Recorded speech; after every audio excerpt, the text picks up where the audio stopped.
पहाड़ों वाला जंगल बहुत हरा भरा जंगल था। सब पक्षी बहुत खुश रहते थे। वहाँ तरह तरह के मीठे फल और ठंडा पानी था। किसी भी पक्षी को भोजन ढूंढने की चिंता ना रहती थी।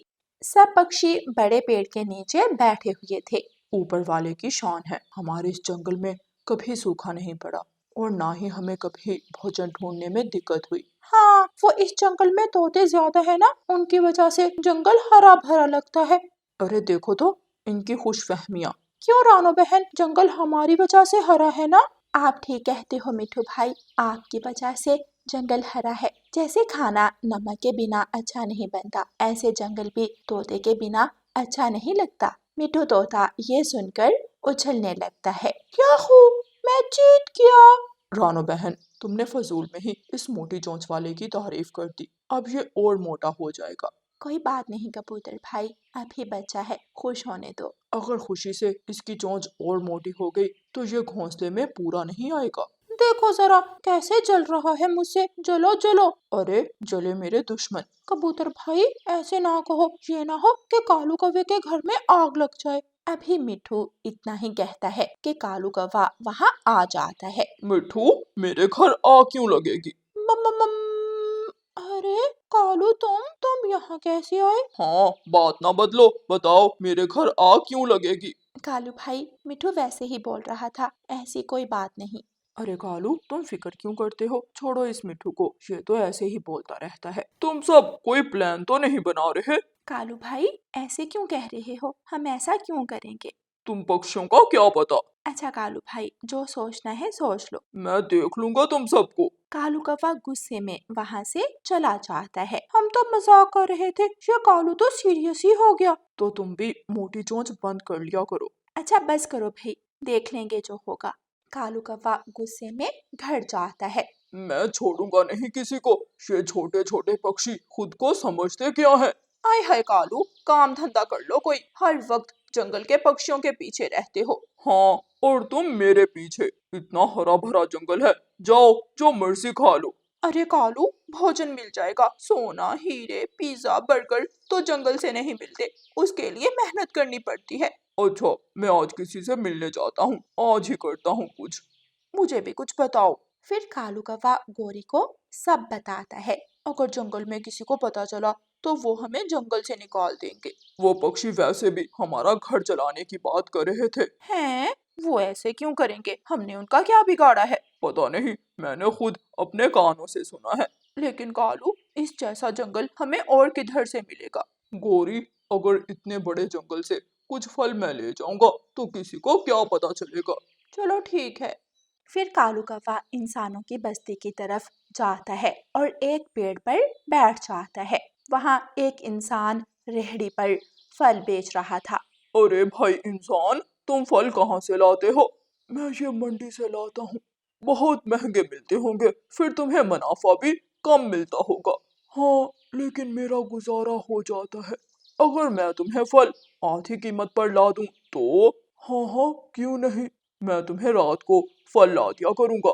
मैं यहाँ ही तुम्हारा इंतजार करूंगा। फिर कालू कौवा जंगल चला जाता है। घर जाकर कालू कौवा सारी बात गोरी को बताता है। वाह कालू, हमारे तो दिन फिर जाएंगे, हम इस जंगल में अमीर हो जाएंगे। हाँ, हम रात को काम किया करेंगे और दिन में आराम, बस कुछ दिनों की बात है, फिर हम अपना घर भी बड़ा बना लेंगे। कालू अब बस भी करो, रात होने वाली है, चलो अब जाने की तैयारी करो। दोनों कालू कौवा और गोरी कौवी रात होते ही जंगल की तरफ निकल जाते हैं और मीठे फल तोड़कर टोकरियां भर लेते हैं और फिर वो फलों की टोकरियां लेकर इंसानों की बस्ती की तरफ जाते हैं। इंसान कौवों को पैसे देता है। कालू और गोरी खुशी खुशी घर आ जाते हैं। वाह, हमारी किस्मत, अरे हम अमीर हो गए। कालू जी प्लीज मुझे पिज्जा ला दो, मेरा बहुत दिल कर रहा है पिज्जा खाने को। हाँ, मैं ला देता हूँ तुम्हें। फिर कालू कौवा बाजार से पिज्जा लेने चला जाता है। अगली सुबह रानो चिड़िया गोरी के घर आती है। आओ रानो, कैसे आना हुआ? वो कल जंगल में कालू भैया को गलतफहमी हो गई थी, मुझे लगा मिलकर बात कर ली जाए। तो तुम सब हमारा घर चलाने की बात क्यों कर रहे थे? अरे नहीं गोरी बहन, ऐसी बात नहीं है। फिर रानो चिड़िया गोरी को सारी बात बताती है। लेकिन उस मिठू ने ऐसा कहा ही क्यों? वो सब हंसी मजाक कर रहे थे, हम ही मिले मजाक करने को। इतने में रानो चिड़िया की नजर पिज्जे के डिब्बे पर पड़ जाती है। अरे ये डिब्बा कहाँ से आया? पिज्जा तो बहुत महंगा मिलता है, ये आपके घर कैसे? क्यों रानो, क्या हम पिज्जा नहीं खा सकते? तभी कालू कौवा वहाँ आता है। रानो चिड़िया, तुम क्यों जल रही हो? मुझे नौकरी मिल गई है, हम पति पत्नी हर रोज पिज्जा खाएंगे। ये तो बहुत अच्छी बात है गौरी बहन, कालू भैया को नौकरी मिल गई है। वैसे क्या नौकरी मिली है? एक्सपोर्ट का बिजनेस है चील का, वहाँ मिली है। बहुत बहुत बधाई हो। धन्यवाद। अच्छा अब मैं चलती हूँ, और प्लीज हमारी तरफ से दिल साफ कर लो। हाँ हाँ ठीक है। फिर रानो चिड़िया वहां से चली जाती है। अरे कालू, तुम ये डिब्बा छुपा नहीं सकते थे क्या?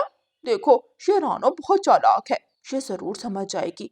ये ना हो कि काम शुरू होने से पहले खत्म हो जाए। तुम फिक्र ना करो गौरी, रानो चिड़िया इतनी भी चालाक नहीं है। प्यारे दोस्तों, इस कहानी का अगला भाग देखने के लिए कल तक इंतजार करें, और आपको ये वाला भाग कैसा लगा है हमें कमेंट करके ज़रूर बताएं।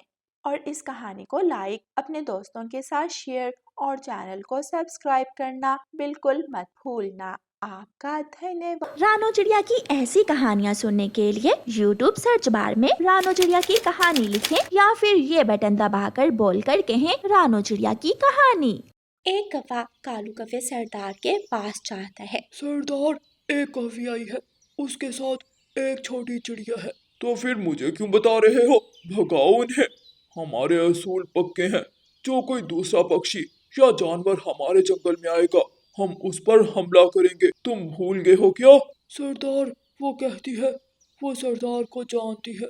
मैं किसी पक्षी को नहीं जानता। भला एक सरदार का आम पक्षी से क्या काम? ना हमारी जात ना बरादरी, बल्कि वो हमारे दुश्मन है। पकड़ लो उन्हें। दूसरी तरफ गुड़िया बहुत परेशान हो रही थी। गुड़िया आंटी, मुझे डर लग रहा है। ये कैसा जंगल है? यहाँ कोई भी पौधा नहीं है। हमारा जंगल तो इतना हरा भरा है। तुम डरो मत गुड़िया, हम यहाँ एक काम से आए हैं। सरदार मुझे जानता है, देखना यही कौवे हमें इज्जत के साथ लेकर जाएंगे। गुड़िया आंटी, भला दूसरे जंगल के पक्षियों के साथ कैसी दोस्ती? मुझे यहाँ आना ही नहीं चाहिए था। गुड़िया, ये कौवे बहुत डरपोक हैं, अगर कोई मसला हुआ तो हम उड़ जाएंगे, बस तुम तैयार हो। इतने में वो कौवा जो सरदार के पास गया था वापस आता है। पकड़ लो इन्हें। ऐसा कहते ही कौवे गोरी कौवी और गुड़िया पर जाल फेंक देते हैं और उन्हें कैद में डाल देते हैं। मिठू तोता ये सब देख लेता है। ये कौवे गोरी और गुड़िया को क्यों पकड़ रहे हैं? मिठू तोता जल्दी से उड़ता है और रानो चिड़िया के घर जाता है। क्या हुआ मिठू, सब ठीक है? कुछ ठीक नहीं रानो बहन, मैं जो कुछ देख कर आया हूँ बहुत बुरा है। ऊपर वाला खैर करे, बताए मिठू भैया क्या हुआ है? फिर मिठू तोता रानो चिड़िया को सारी बात बताता है। मैंने गोरी को मना भी किया था, लेकिन फिर भी गोरी गुड़िया को अपने साथ ले गई। रानो चिड़िया, चलो चील रानी के पास जाते हैं।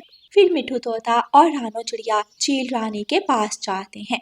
आओ आओ रानो चिड़िया और मिठू तोते, कैसे आना हुआ? चील रानी, एक समस्या है, अब पक्षी ही एक दूसरे के काम आएंगे। क्या हुआ? तुम ऐसे क्यों बोल रही हो? फिर रानो चिड़िया चील को सारी बात बताती है। ये तो बहुत बुरा हुआ, गौरी को मैंने भेजा था, लेकिन सरदार कौवा अपनी बात से मुकर गया। तुम फिक्र ना करो रानो, मैं अपने झुंड के साथ जाती हूँ और गौरी और गुड़िया को वापस लेकर आती हूँ। आपका बहुत बहुत धन्यवाद। फिर चील रानी उड़ती हुई चीलों के झुंड के पास जाती है। झुंड की सरदार चील चील से कहती है, आओ आओ नीलो चील, कैसे आना हुआ?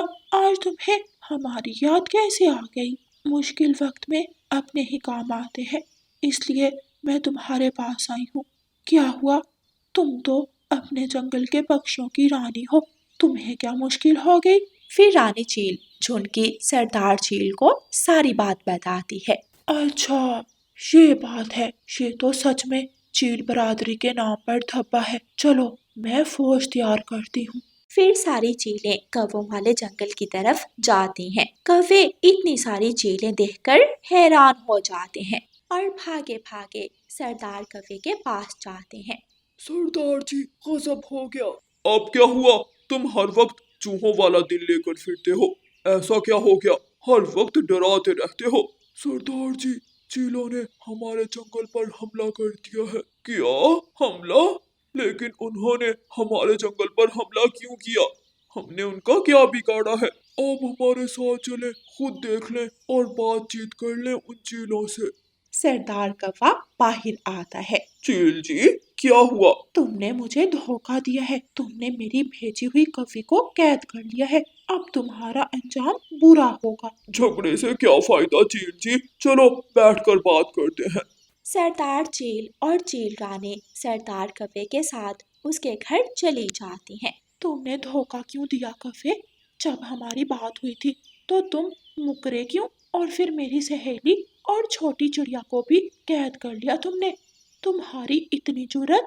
पहले दिन मैं अकेला था, इसलिए एक सिपाही कौवा भेज दिया।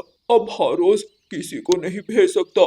ऐसे तो मेरे जंगल के कौवे मुझे सरदारी से हटा देंगे। कौवे, ये तुम्हें चील रानी से वादा करने से पहले सोचना चाहिए था। फिर अगर तुम्हारा इरादा बदल गया था तो तुम आकर रानी चील से बात करते। तुमने उल्टा हमारे जंगल के पक्षियों को कैद कर लिया। माफ कर दो चील रानी, आगे से ऐसा नहीं होगा। और प्लीज आप वो शर्त खत्म कर दो। मैंने तुम्हारे जंगल के पक्षियों को पकड़ा है, मारा नहीं है। हमारे पक्षी वापस करो। फिर सरदार कौवा गुड़िया और गौरी कौवी को चील रानी के हवाले कर देता है। फिर चील रानी कौवे के साथ की हुई डील खत्म कर देती है और गौरी कौवी और गुड़िया को लेकर अपने जंगल वापस आ जाती है।